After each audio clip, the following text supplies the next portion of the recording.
Hello, this is Chris with PixelFreak.com, and today we're taking a look at Inotia 4, Assassin of Burkle.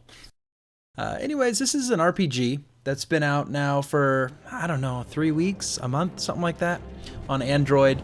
I hesitated a little bit to play this game, but it came in as a request, and I thought, why not? Because I played the third one, and I really like the third one. So I've been playing it for a little while. I'm level 12 now, as you can see, and I'm in Goblin Layer 1. So this is the way the game works. Basics of the game is it's an action RPG, and you also get to control a party. So as you can see, I have one teammate. You navigate here with the little arrows on the left, pretty normal. There's a big button here on the right hand side that I'm clicking, and that's your attack button. When you're within range of the enemy, you hit that button and boom, you automatically start attacking. In addition to your standard attack, you also get skills. So for instance, I have the ability of summoning a bear. And he works as kind of like a tank. Start attacking. And then I also have this super arrow attack.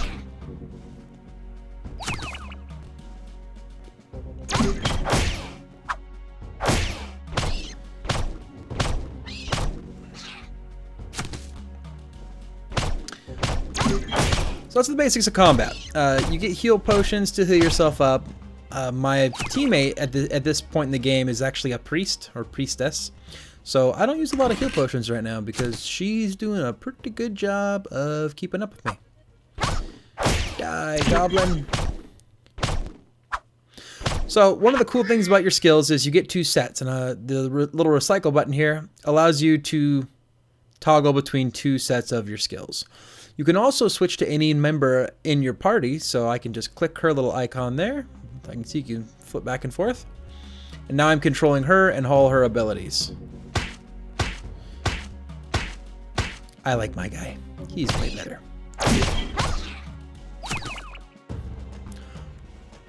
So here on the left-hand side, you have your settings. So this brings up a monstrous menu. This is your character stats page. You can assign points that you've gained from your levels here. I'm not going to do that at the moment. You get 3 points per level, and you can assign them as you wish. Obviously, I've been putting a ton of points into dexterity and vitality. That's my health and my attack. The rest of the different ones are explained in the help documents, but it depends on your class on what exactly they all do. Usually, it's strength and dexterity is kind of your attack, and then intelligence is your basic caster stat. You also have stat points for your mercenary guys, and I think she's set right now to automatically distribute all her points when she gains them. I'd rather not be working on hers anyways. But anyways, so that's your stats page. Shows you how many extra experience you have to go, HP and MP you have on you. You also have your inventory. It shows you what is equipped on your guy. You can check out your gear. You can also see what you have in your bags. So this is a piece of the game with Inotia 3 that was actually, I thought, really poorly done. The bags were prohibitively expensive, and the gear was pretty copious. She's not wearing anything. Awesome. I haven't had her that long, so it's not that big of a deal. Anyways, let's see how you do the equipment. So you go through here, and you can find... Can she wear that? Nope, that's two-handed. Old leather helmet. Can't wear that. She's not level 12. What's this? Alright, equip that. Awesome. Now she's got a mask on. We got some gloves and a shield. And some armor. She's looking like a samurai now. This is pretty sweet. Ooh, that's probably better. Defense 22. Intelligence 1. What's this? Oh yeah, defense rate sucks on that. Now she's less like a samurai. That's more samurai. Ooh, that's even better. A little more armor on that. But anyways, bags in this game are relatively cheap. So you can fill up, you can get a few. I've bought, this one's a little bit more expensive. It was an 8-slot bag. I've actually spent the majority of my money on bags. I see it as an investment because then I can carry more gear, go back to the merchant and sell. Yeah, and on and on and on. The third dot here, we have skills. So this is where you will pick which skills you're going to excel in as you get your different points. She is automatically distributing hers as she goes. I have 6 points, and one of the things that's interesting about this game is as you go, as you level things up, this one requires, you can see there, it requires 3 points just to level it up once. I'm going to go ahead and do that. And now I'm level 3. I used 3 skill points. Conversely here, if I wanted to, usually when you learn a new skill, it's less. So yeah, I need 2 just to learn that one ability for level 1.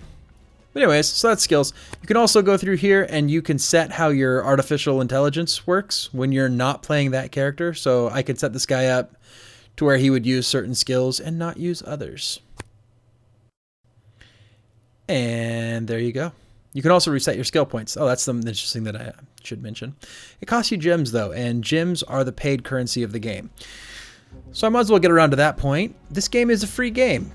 It's completely free. And as a matter of fact, I haven't paid any money towards currency, and I'm a little ways in. I've been playing for a couple hours. I haven't even had any pressure yet to buy any currency. So this game is one of the better freemium type games. I will go on a limb and say this is probably the best free RPG that I've played. That's a pretty strong statement. And I'd say the second best is Inotia 3. So these games are actually really, really good RPGs for how much money you have to pay. I have paid to take the ads out of the game because in this particular one, you pay 99 cents. It's a recoverable purchase, meaning if I install it on multiple devices, which I've already done, I don't get ads on any of my devices anymore, which is great. I may consider buying some currency at some point in time in this game. I'll probably want to beat it because it's actually a pretty good game. You also have your quests here. So this is how you track all your quests. Not a lot to say about this. Just my quests. I mean, it's a pretty standard function now in games that are quest-based. Cool thing about this game, you can have multiple quests going on at the same time. There are points in the game, though, that the game warns you, if you proceed, all your side quests are going to go away. So you can choose at that point in the game if you actually want to proceed and lose all your side quests at that point, or continue all your side quests and then come back to the main quest at a later point. Your settings, you can save, help, and main menu. Saving, very important in this game. The autosave is not quite as good as other RPGs.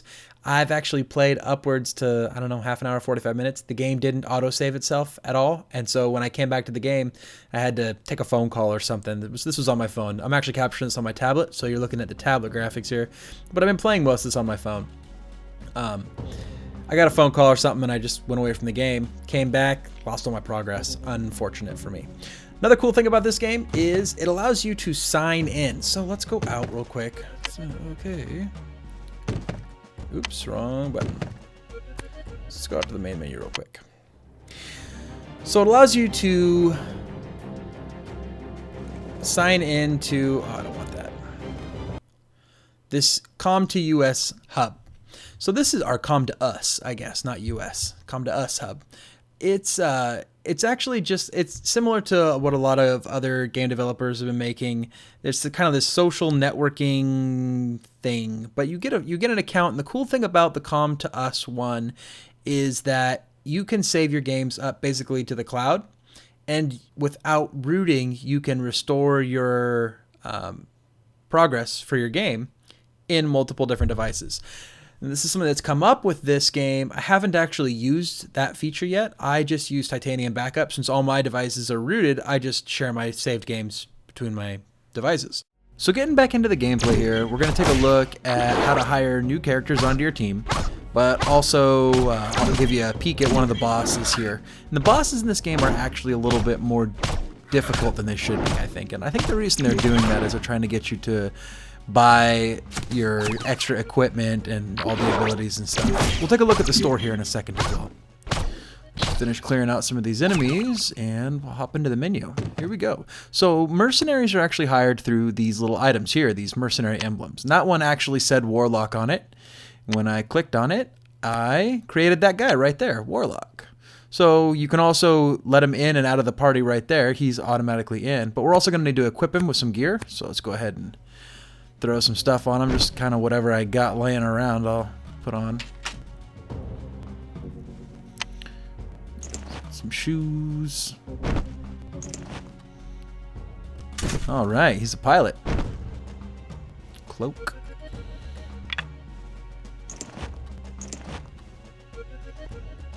can use a shield? Oh, not, he can't use the shield and the staff at the same time, so just use the staff.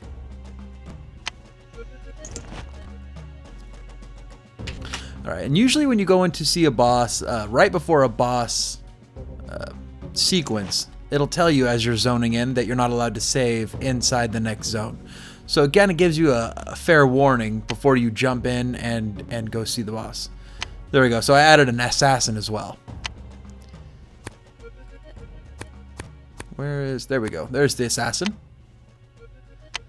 And you can only add 2 guys to your party at one time.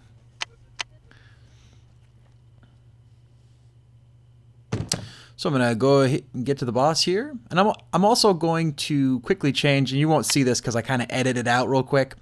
I have a Black Knight mercenary as well, and you didn't see it, but I just split it. So instead of that Warlock that I just equipped, I actually now have a Black Knight, and you'll see her in just 1 second here. As soon as this little sequence with the boss finishes up.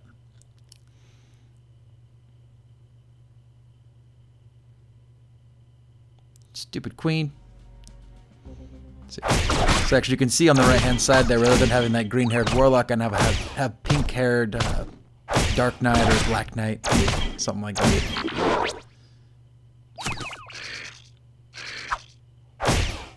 So you can see the bosses actually they have tons of health.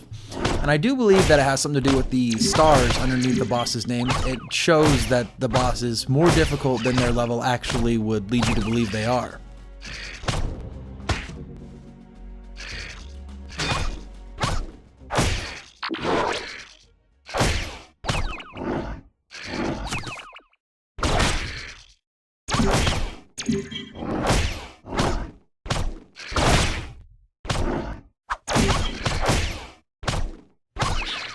Yeah, bosses, not bueno in this game. Very difficult. You're going to have to either maybe purchase some stuff or grind up. So real quick here, this is actually on my phone to compare the difference between the phone and the tablet graphics. For some reason, my tablet wasn't allowing me into the store. So I wanted to show the store off real quick, and this is on my phone. You can buy gems, you can buy gold, you can buy all kinds of stuff in the store. You can see all of the different categories there at the top. What's hot, and I'm sure hot is probably defined by come to us, but whatever. $10 for 230 gems, hero emblems, elixirs. I ended up getting a few elixirs for actually raiding the game. The chaos dice allow you to reset your skills. So there's all the denominations of gems. Goes up to $100. I always hate seeing that $100 number, but yeah, somebody wants it. So here's all the stuff you can spend gems on. Chaos Dice. Infinity Bag. That would probably be somewhat useful. Though as I mentioned before, the bag system in this game, not nearly as bad as it was in 3. There's some various hero emblems. So rather than mercenaries, you can actually get heroes. They must be like way higher level or something along those lines. And then you have equipment. Just straight equipment. You can buy just about anything. Here's an example of the lowest end sword. So if you wanted to spend a few gems early on, it'll probably get you, I don't know, looking at these items, I take a look at the bows here in a second as well. And the low end items will get you to about level 20, and then it doesn't really have an advantage over what you're finding on the ground. So for instance, here we go. Let's take a look at so this one, physical damage 147, that's crazy. So 30 and 30. Right now my bow is 24. So it's not that much better than what I'm currently using. And this one I can't even use because I'm not level 24 yet. I think I'm level 15 or something like that. When I beat that boss, I was like level 15. So not there yet. So this is a decent bow. It's got some extra abilities, extra stat points and stuff on it. So you can also buy package sets. These actually have multiple pieces of equipment for one of your guys. The gem amount's a little higher on them, but you get a little more bang for your buck when you buy these. So that is the in-app store, and that's Inotia 4. Make sure to subscribe to us on YouTube, take a look at our Facebook page and our website, and until next time, this has been Chris with pixelfreak.com.